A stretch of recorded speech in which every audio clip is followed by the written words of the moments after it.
Asthma, दमा की बीमारी बड़ी खतरनाक है। जिनको दमा की बीमारी है ठंड से दूर रहें, जिनको अस्थमा की बीमारी है पानी से दूर रहें, जिनको अस्थमा की बीमारी है वो धूल से दूर रहें, धूल मिट्टी से। बड़ी भयंकर बीमारी है अस्थमा।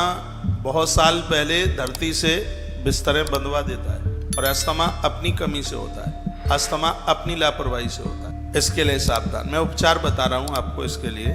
जिनको अस्थमा की बीमारी है वो सरसों के तेल की मालिश करें, सिर में भी करें, तलवे में भी करें। ऐसे फायदा मिलता है इसमें। हमने लोगों के ऊपर अभ्यास किया, लोगों को फायदा मिला। और सरसों का तेल ऐसा है, इसकी गुणवत्ता ही ऐसी है, ये ऐसा बीच में रहता है, न ठंड करता न गर्मी करता। सरसों का तेल तलवे में इसको आप रगड़ेंगे, आपकी श्वास के ऊपर इसका फर्क पड़ेगा।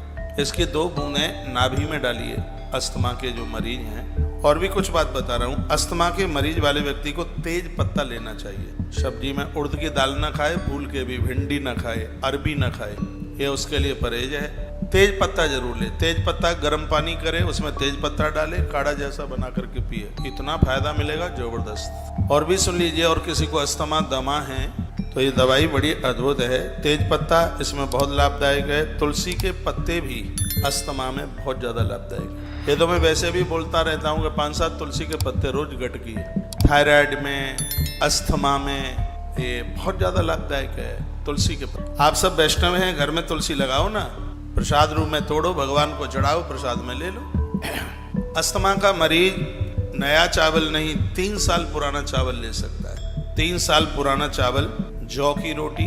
अस्थमा के मरीज को जौ की रोटी बहुत, उसके लिए गुड़ गिराइए। हम लोग लहसुन प्याज के विरोधी हैं। यदि किसी को अस्थमा है, कुछ दिन के लिए वो आरोग्यता के हिसाब से प्याज प्रयोग में ले। लाल प्याज आती है, बिल्कुल सफेद ना लाए, लाल लाए मंडी से। इसको सुन लें, समझ लें इसको बनाने की विधि।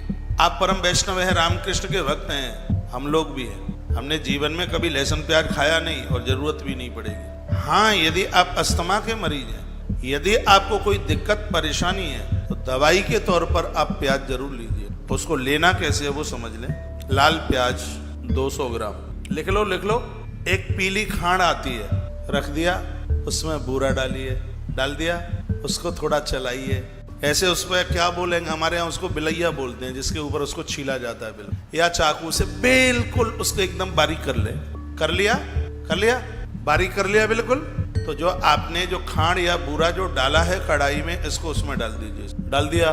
4 जब वो मिल जाए करछली से या चम्मच से, फिर उसमें आप 4 गिलास पानी छोड़ दीजिए, खूब उबलने दीजिए।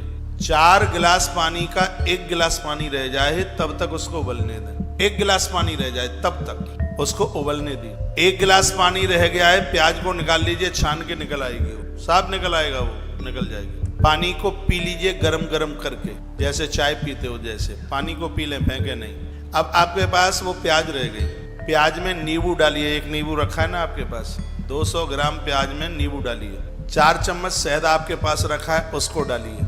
फिर इसको मिलाइए, इसको चम्मच से खूब मिलाइए। प्याज को नींबू में और शहद में खूब मिलाइए, चम्मच से। मिला लिया। जब आप भोजन करने के लिए बैठें, खाना खाने को बैठें, तो इसमें से 1 चम्मच प्याज खाइए, उसके बाद भोजन कीजिए और 1.5 महीने में अपनी दमा को विदा कर दीजिए, अस्थमा को विदा कर दीजिए 1.5 महीने। लाल प्याज, तरीका आ गया होगा समझ में। अस्थमा भागेगा, आप मुक्त हो जाए, पूरा फायदा मिलेगा 100%। इस तरीके से आप बना लें उसको। अब आप प्रश्न करते हैं, पूछते हैं, यहाँ से बताया जाता है तो कीजिए भी। ये सब देसी दवाइयाँ हैं, इनका कोई साइड इफेक्ट तो है नहीं। इतनी प्याज कुंटलों खा गए जन्म से लेके अभी तक कोई प्याज खाने से दिक्कत नहीं हुई, तो कौन से महाराज के बताने से कोई दिक्कत थोड़ी हो जाएगी।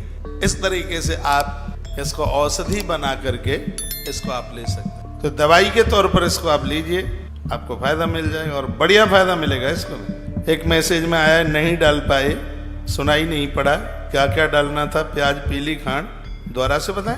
एक बार तो हमने बना के ही दे दिया है आपको। अलग अलग रखिए। प्याज ऐसे उसमें बारीकी पीस करके उसको ऐसे घिस के बिलैया के ऊपर, अरे वो सांचू मांचू की बिलैया मत पकड़ ले आना। हाँ जी, वो आता है ना घिसनी वाली, उसके एक प्लेट में रख लीजिए। खांड एक जगह रख लीजिए, नींबू एक जगह रख लीजिए, और शहद 4 चम्मच शहद, एक नींबू, 50 ग्राम खांड, एक कोई कढ़ाई या कोई ऐसा बर्तन, 4 गिलास पानी। चूल्हा जला लीजिए। अब जला लिया चूल्हा कि नहीं जलाया, फिर कहोगे कि सुना नहीं। जला लिया, कढ़ाई रख लें, उसमें जो भी कुछ है बर्तन आपके पास वो रख लीजिए। जब उसमें कोई पानी की बूंद ना दिखे, जब गर्म हो जाए तो उसमें 50 ग्राम बूरा डाल दीजिए। उसको जो आपने जो प्याज घिसी है उसको डाल दीजिए। फिर उसको चलाइए, यूं ऐसे चलाओ, चलाते रहो उसको, चलाओ। अच्छा, जब वो उसमें मिल जाए तो 4 गिलास जो पानी है वो उसमें पलट दीजिए, डाल दीजिए, उबलने दीजिए उसको। थोड़ा आग हल्की करें। 4 गिलास पानी का 1 गिलास पानी रह जाए तो उसको उतार लीजिए, छान लीजिए। गरम गरम चाय की तरह पानी पी लीजिए। प्याज रह गई आपके पास, उसमें 1 नींबू है वो उसको निचोड़ लीजिए। 4 चम्मच आपके पास शहद है वो भी उसमें डाल लीजिए। फिर उसको चम्मच से मिलाइए। मिला लिया, 1 रात इसको रखा रहने दीजिए। नहीं कि अभी बनाया अभी खाना शुरू कर दें, शायद पहले विधान में ये चूक गया, हम नहीं बता पाया।